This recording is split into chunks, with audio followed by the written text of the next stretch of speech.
Whoa, just one word for you, man.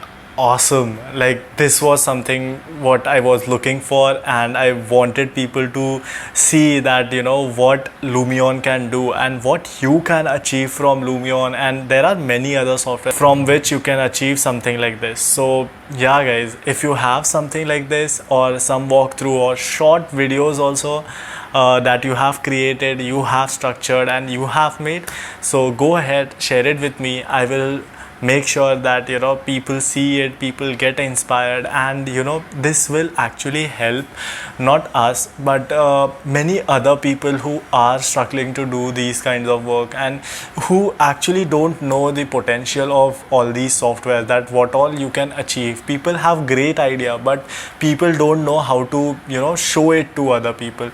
So yeah, let's inspire other architects, other students. I think so it's a great thing to inspire other people, let people know, like what you can achieve by all these softwares.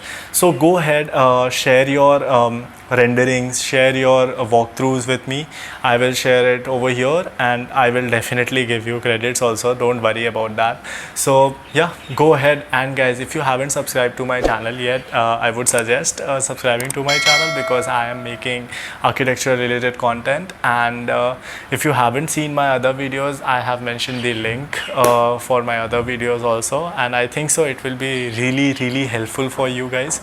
So yeah, go ahead, subscribe, like, and guys, have a good day. Bye bye.